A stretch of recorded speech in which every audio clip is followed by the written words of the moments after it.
Parliamentary reporter dictation number 18 and the dictation speed is 150 words per minute. Ready? Start. Mr. Deputy Chairman Sir, our railway system is the largest in Asia and the fourth biggest perhaps in the whole world, employing about 20 lakhs of people. It was rather refreshing to note that for the first time in about 7 years period a balanced budget has been presented. Sir, this is a very encouraging, especially when this has been done without increasing the passenger fares. However, it is a matter of some concern that about 70% of the revenues of the railways is spent on establishment expenditure alone, and this aspect has to be looked into very carefully. Sir, it has been stated by the railway minister that the railway administration is now seeing the end of the tunnel. I hope that their seeing the end of the tunnel is not any illusion. They have also said that they are working on all the cylinders, but apparently, talking in technical terms, it appears that the cylinders still lack the compression, otherwise, the performance should have been much better. Sir, there is another important thing to which I would like to invite the attention of the Honorable Railway Minister, and that is the Railway Board. It is a very familiar and popular topic of criticism in both the Houses of Parliament. Well, sir, it is high time that the Minister and the Government had a second look at it and took a view on whether the Railway Board has served its utility or still it is required to serve the railways and the country. Sir, this utility has to be established and only then the railway board is to be allowed to continue. Otherwise, we will have to agree that it is only a white elephant.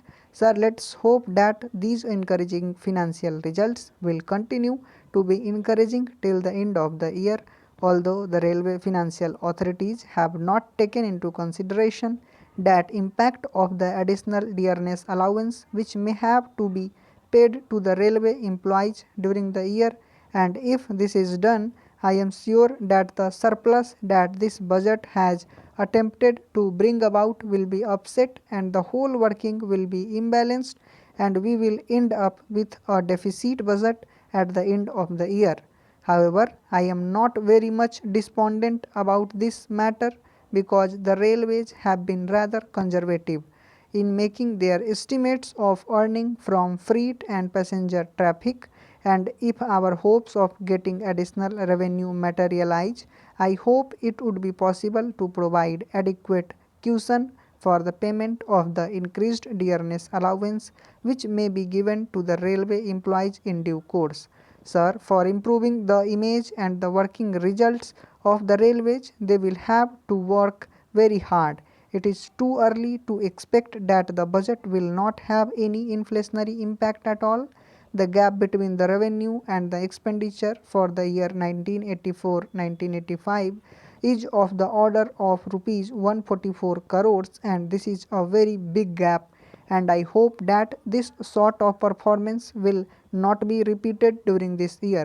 As things stand today, and if past performance is any indication, the prospect of any striking improvement in the efficiency and productivity of the railways is still very doubtful. Let us hope that this doubt will not materialize. For instance, in the year 1975-76, the railways carried 200 million tons of goods traffic. But in the year 1985-86, it is estimated that only about 190 million tons of freight traffic will be carried.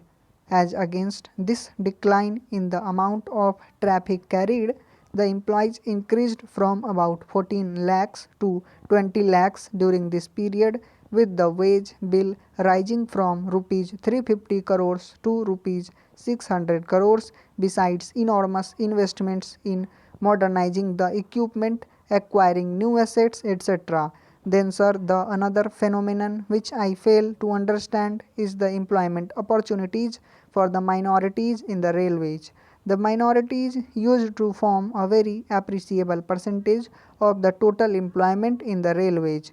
But today, sir, I think the railway authorities will have to try rather hard to work out a percentage for them.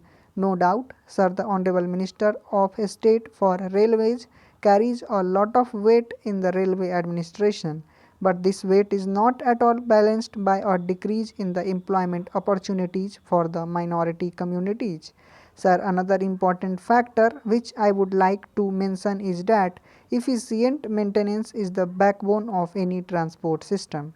It appears, however, that railway workshops have completely stopped doing any scheduled maintenance work for the last 2 years, and this has resulted in deplorable condition of coaches and wagons. In many cases, even the undercarriage maintenance is substandard.